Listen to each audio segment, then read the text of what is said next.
السلام علیکم every one, کیسے سب؟ آئی ہوپ کہ سب خیریت سے ہوں گے۔ آج کا ہمارا ٹاپک ہے دا ایج آف دی روبوٹ۔ ٹھیک ہے، آپ کی بک میں یہ چیپٹر ہوگا، اپنی بک بھی ساتھ ساتھ کھول لیجیے گا تاکہ جو میں آپ کو ٹرانسلیٹ کر کے بتا رہی ہوں تو وہ آپ آرام سے دیکھ سکیں۔ ٹھیک ہے، فرسٹ پیراگراف آپ کو نظر آ رہا ہوگا، اس کی میں ٹرانسلیٹ کر کے آپ کو بتا رہی ہوں کہ ایک ایسی صبح کا تصور کریں جو اب سے کئی سال بعد نہیں، جس پر ایک آدمی لمبی اور محفوظ نیند کے بعد بیدار ہوتا ہے۔ ایک رات پہلے وہ اس خوف کے بغیر سونے کے لیے چلا گیا کہ اس کا گھر لوٹ لیا جائے گا یا اسے کسی قسم کا خطرہ ہوگا۔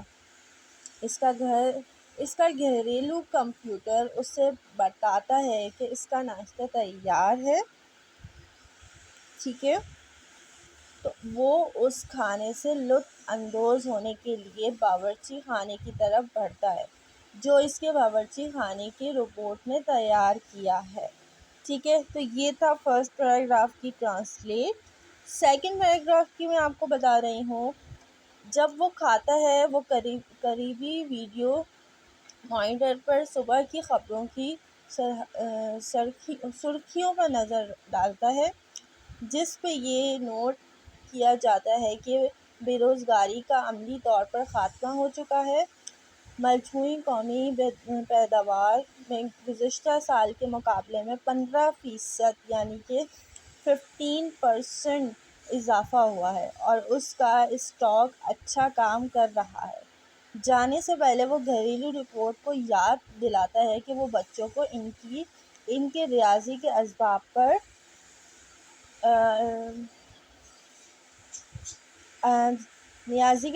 پر رکھے، یعنی کہ میتھس کے لیسن ان بچوں کو پڑھا دے۔ ان کے دوسرے مضامین پر نظر ثانی کرنے میں ان کی مدد ہو جائے گی اور آخر میں ایک کھیل میں ان کے ساتھ شامل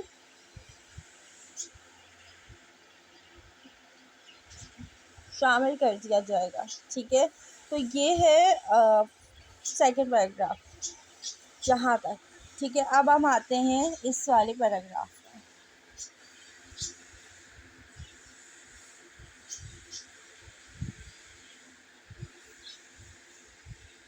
اس کے بعد وہ اپنی نقل حمل کی گاڑی میں قدم رکھتا ہے جو اسے پورے 4 گھنٹے کے کام کے لیے دفتر تک لے جاتا ہے، یعنی آفس تک لے جاتا ہے۔ جب وہ باقی دن کا منصوبہ بناتا ہے تو اس نے فیصلہ کیا کہ دوپہر کا بقیہ حصہ کچھ دوستوں کے ساتھ ریکٹ بال کھیل کر گزارے گا۔ ٹھیک ہے،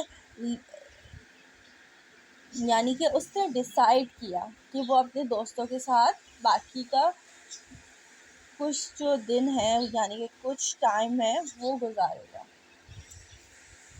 اس کے بعد کچھ اچھی پڑھائی کی جائے۔ اپنے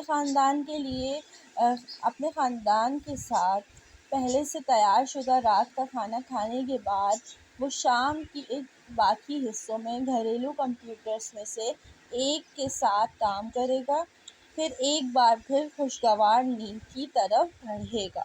ٹھیک ہے، تو یہ تھی یہاں تک یہ پیراگراف کمپلیٹ ہوا۔ اب ہم چلتے ہیں نیکسٹ پیراگراف میں۔ جی، تو ہم نیکسٹ پیراگراف میں آ گئے ہیں۔ اس کا اردو میننگس میں آپ کو یعنی کہ ٹرانسلیٹ کر کے بتا رہی ہوں کہ اس طرح کہ ایک دن بہت سے لوگوں کو یہ سوچنے پر مجبور کرے گا کہ وہ یوٹوپیا میں تھے۔ پھر بھی ایک آدمی کے زندگی سے یہ چھوٹا سا اقتباس اتنا ناممکن نہیں جتنا کہ لگتا ہے۔ در حقیقت پچھلی کہانی کے کچھ عرصے پہلے ہی کچھ لوگوں کے لیے درست ہے۔ اس زیادہ پیداواری، کم سخت اور بہت زیادہ آرام دہ طرز زندگی میں ہماری رہنمائی کرنے والے عوامل ایک چیز سے گرد مرکوز ہیں، یعنی کہ ایک چیز کے گرد گھوم رہے ہیں۔ نئی ٹیکنالوجی، لیبارٹریوں اور فیکٹریوں سے ابھرنے والی یہ دلچسپ پیش رفت شامل ہیں بائیو انجینئرنگ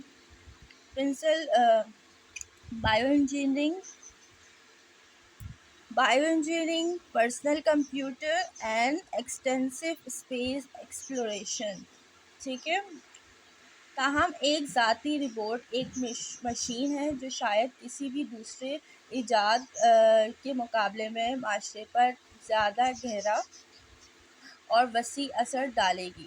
اس تحقیق کے خواب کو ڈراموں، فلموں اور ٹیلی ویژن یعنی کہ ٹی وی پر پیش کیا گیا ہے، لیکن صرف اب یہ دلچسپ نیا ٹول اپنی صلاحیت کا مظاہرہ کرنا شروع کر رہا ہے. بلا شبہ فیکٹریوں میں ڈیجیٹل صنعتی روبوٹس کے بارے میں خبریں اکثر دیکھنے کو ملتی ہیں، اور اگرچہ یہ مشینیں کارآمد اور پیداواری اور کارآمد ہیں، لیکن ابھی تک ان سے ہماری زندگیوں میں کوئی خاص تبدیلی نہیں آئی ہے.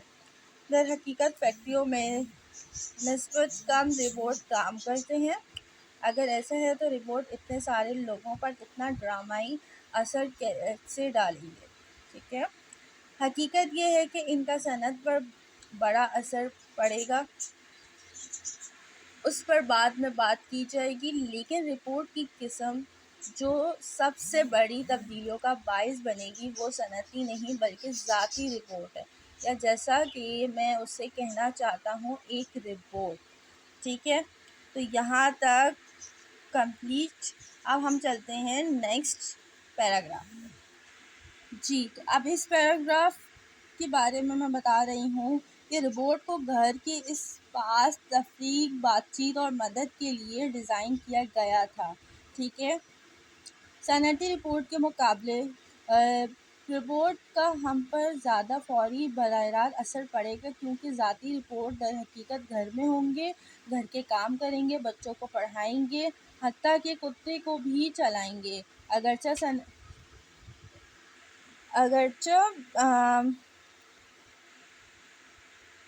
اگرچہ صنعتی رپورٹ کا بالآخر محنت، پیداواری، صلاحیت دونوں پر گہرا اثر پڑے گا، لیکن ان کے مکمل اثرات کو محسوس کرنے میں زیادہ وقت لگتا ہے.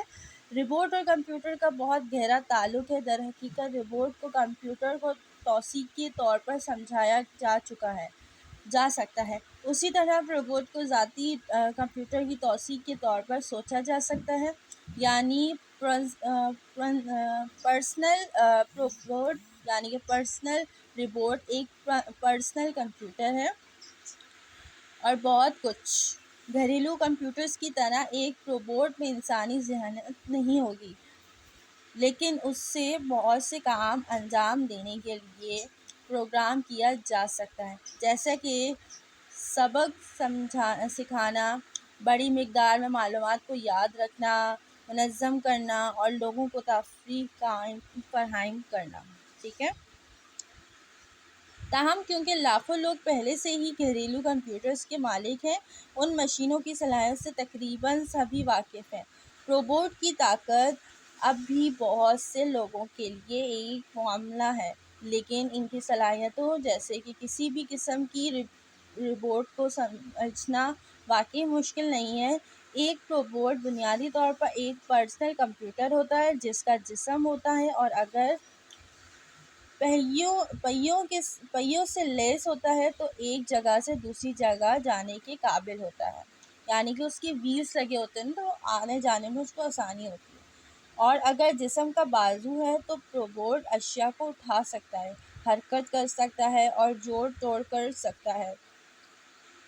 روبوٹ کو خود کو حرکت دینے سے اور بازو استعمال کرنے کی طاقت اسے زبردست صلاحیت فراہم کرتی ہے. تو یہ تھی پوری دا روبوٹ آف دی ایج کا چیپٹر، اس کی اردو میننگس تھی ساری. ٹھیک ہے. آپ ساتھ ساتھ دیکھتے رہے ہوں گے کہ میں کون کون سے پیراگراف کی کیا کیا میننگ بتا رہی ہوں. اب ہم بات کرتے ہیں سین کمپریہنشن کی. ٹھیک ہے. یعنی کہ اس چیپٹر سے جب سین کمپریہنشن آتا ہے تو کس طرح سے آتا ہے. جیسے کہ آپ کو بک پہ نظر آ رہا ہے، مطلب کہ اسکرین پہ نظر آ رہا ہے کہ میں نے کچھ پین سے مارک کیے ہیں. ٹھیک ہے. تو آپ کی اگر سین کمپریہنشن ایگزام کاپی میں آتا ہے تو کس طرح سے آئے گا، آپ یہ نہیں کہ اسٹارٹنگ کے پیراگراف دے دیں گے، تو وہ آپ کی بکس کے چیپٹر سے کوئی بھی پیراگراف دے سکتے ہیں. جیسے کہ دا ایج آف دی پروورب کے اگر کوئی سین کمپریہنشن یعنی کہ پیسج آتا ہے تو یہاں سے لے کر یہاں تک کا کوئی پیراگراف ہوگا یا یہاں سے لے کر یہاں تک کا کوئی پیراگراف ہوگا. ٹھیک ہے، یہ جو پیراگراف ہے a day like this would make many people, یہاں سے لے کر یہاں تک پوٹینشیل تک، یہ موسٹ امپورٹنٹ پیراگراف ہے اس چیپٹر کا، جو کہ سین کمپریہنشن میں لازمی آتا ہے. ٹھیک ہے، ایک یہ ہو گیا. اب ایک پیراگراف یہ بھی ہے، proverb would have a more immediate and direct effect on us than industrial reports. یہاں سے لے کر یہاں تک and a good and a great deal more. ٹھیک ہے، یہاں سے لے کر یہاں تک یہ پیراگراف آتا ہے، یعنی کہ سین کمپریہنشن آتا ہے، جو کہ بورڈ کے پیپرز پہ موسٹ امپورٹنٹ ہے انگلش کے لیے سین کمپریہنشن. ٹھیک ہے، یہ دو جو میں نے آپ کو بتائے ہیں یہ موسٹ امپورٹنٹ ہے، اس کی پریپریشن لازمی کیجیے گا. اینڈ جو اسٹارٹنگ کے اس چیپٹر کے ہیں، اسٹارٹنگ کے ان چیپٹر سے نہیں آتا، مطلب اسٹارٹ کے پیراگراف نہیں ہوتے اسی چیپٹر کی. جسٹ یہ دو موسٹ امپورٹنٹ پیراگرافس ہیں جو کہ میں نے آپ کو بتائے. ٹھیک ہے، اگین آپ کو دکھا رہے ہیں. آئی ہوپ کہ آپ کو آج کا ٹاپک سمجھ آ گیا ہوگا. نہیں آیا ہو تو لازمی مجھ سے پوچھ لیجیے گا اور اس چیپٹر کی لازمی پریپریشن کیجیے گا. باقی جو بھی کچھ پوچھنا ہو مجھ سے کمنٹ پہ یا پھر واٹس ایپ پہ مجھ سے پوچھ سکتے ہیں. ابھی کے لیے اتنا ہی، ملتے ہیں نیکسٹ ویڈیو کے ساتھ. اللہ حافظ.